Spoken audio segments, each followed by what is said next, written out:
Jika hidup adalah sebuah buku, aku merasa telah membaca 2 jilid yang berbeda secara drastis, dengan pembatas di tengahnya berupa gelombang digital yang dahsyat. Aku tumbuh di era 90-an, di masa ketika informasi dan hiburan merupakan suatu barang mewah. Kala itu aku masih duduk di bangku sekolah dasar. Masih teringat jelas di benakku, hanya anak dari orang-orang beradalah yang mampu berlangganan tabloid maupun surat kabar di rumah.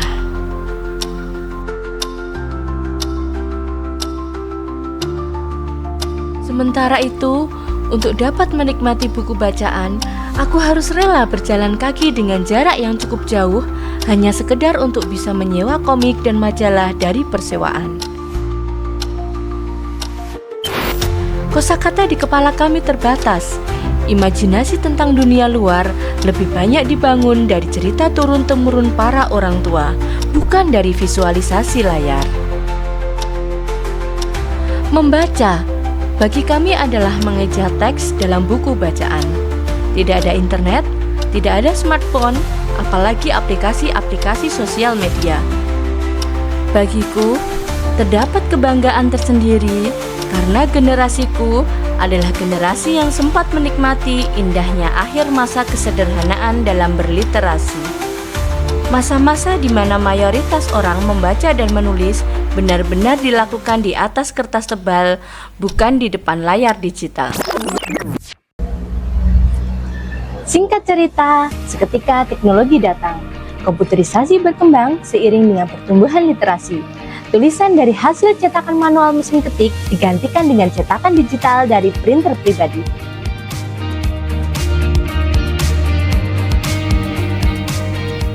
Perlahan tapi pasti, internet menyambangi desa. Laptop bekas kakakku menjadi jendela pertama.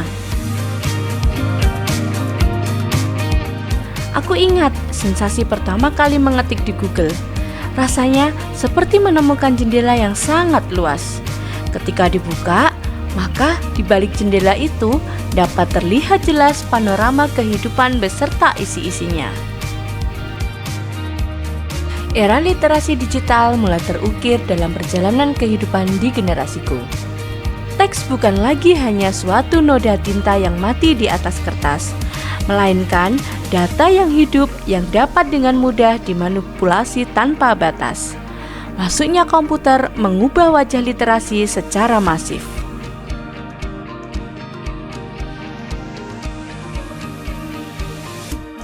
Dunia literasi mengalami kemajuan dan melesat dengan sangat cepat. Narasi yang semula cenderung monoton karena lebih dominan menampilkan huruf dan angka saja berkembang dengan adanya literasi kreatif. Kehadiran podcast, e-book, dan audiobook mewarnai khasana literasi saat ini.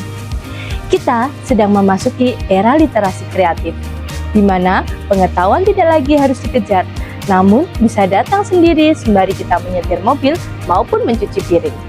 Dunia yang dulunya seakan jauh, tiba-tiba berada dalam satu genggaman.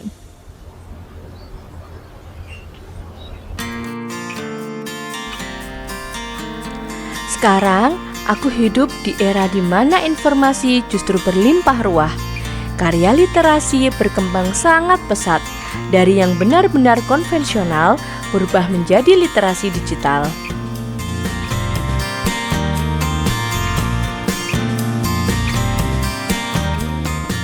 Fenomena ini menjadi suatu cambuk perubahan pada pengelolaan perpustakaan. Perpustakaan yang dahulu didominasi dengan koleksi-koleksi buku fisik, saat ini turut bertransformasi dengan menyediakan karya digital atau e-book.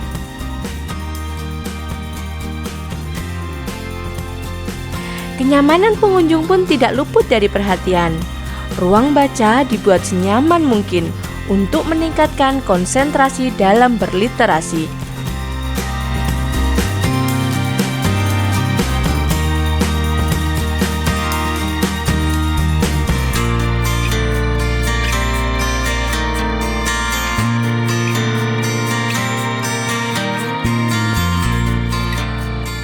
Bagiku, buku tetaplah jendela dunia. Kita tetap menghargai buku cetak sebagai warisan budaya literasi yang wajib kita jaga sampai kapanpun. Sedangkan upaya digitalisasi adalah penyempurnanya. Akses internet yang cepat juga akan mendukung kemudahan pengunjung dalam memperoleh literatur online. Hanya dengan satu sentuhan, artikel, buku digital, hingga video edukasi bisa diakses. Anak-anak generasi sekarang tidak perlu lagi merangkak dan mengeluarkan banyak uang untuk mendapatkan suatu informasi.